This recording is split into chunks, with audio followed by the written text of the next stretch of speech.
કૃષ્ણ, જય અન્નપૂર્ણા મારી ચેનલમાં તમારે સ્વાગત છે। તો હું આજે લઈને આવી છું દહીં તીખારી બનાવવાની રેસીપી। કાઠિયાવાડી દહીં તીખારી જોઈ શકો છો તમે, એકદમ લચકાદાર દહીં તૈયાર છે। તો ચાલો આપણે વિડીયો શરૂ કરીશું।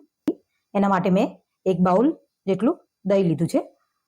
300 ગ્રામ જેવું દહીં છે, લીલું લસણ છે, હિંગ છે, લાલ મરચું, હળદર અને ધાણા જીરું અને સ્વાદ પ્રમાણે મીઠું। તો ચાલો આપણે વિડીયો શરૂ કરીશું। આપણે આ 5 કળી લસણ છે એને એક બાઉલ ખાણીમાં ઉમેરી દઈશું અને એમાં સ્વાદ પ્રમાણે મીઠું, જે રીતે તીખું ખાતા હોય મેં અહીંયા 2 ચમચી જેટલું મરચું ઉમેર્યું છે। એને આપણે હવે ખાંડી લઈશું। ચાલો, તમે લસણની ચટણી આવી રીતે વાટી લીધી છે। હવે આપણે ગેસ ચાલુ કરીશું। એક પેન મૂકી દઈશું અને ગેસ ચાલુ કરી દઈશું।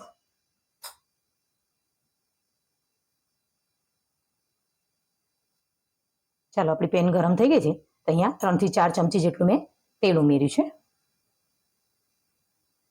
ચાલો, આપણું તેલ ગરમ થઈ ગયું છે, ગેસ આપણે કરી દઈએ ધીરે। અડધી ચમચી જેટલી મેં હિંગ ઉમેરી છે અને જે લાલ લસણનું ચટણી આપણે વાટી હતી એને આપણે તેલમાં ઉમેરી દઈશું અને બરાબર આપણે એને સાતળવાની છે।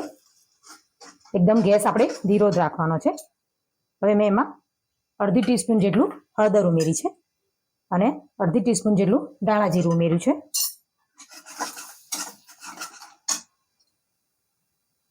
સ્વાદ પ્રમાણે અંદર મીઠું ઉમેરી દીધું છે। જ્યારે આપણા ઘરમાં કોઈ શાક ન હોય ત્યારે આ દહીં તીખારી બનાવીએ તો સારું લાગે છે। હવે આપણો મસાલો થઈ ગયો છે તૈયાર। આપણે જે એક બાઉલ દહીં લીધું હતું એને આપણે દહીંને આમાં ઉમેરી દેવાનું છે।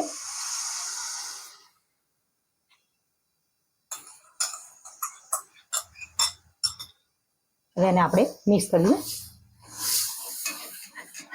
ગેસને આપણે બંધ કરી દેવાનું છે, નહીં તો દહીં આપણું ફાટી જાય, પાણી છૂટું થઈ જાય।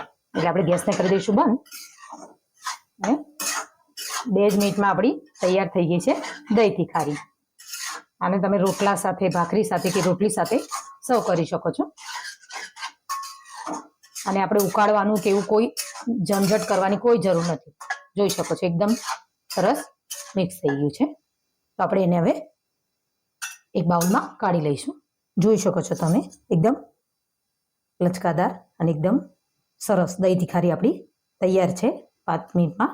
જો તમને મારો વિડીયો પસંદ આવ્યો હોય તો લાઈક કરો, શેર કરો અને કમેન્ટ કરવાનું ભૂલતા નહીં। જય અન્નપૂર્ણા।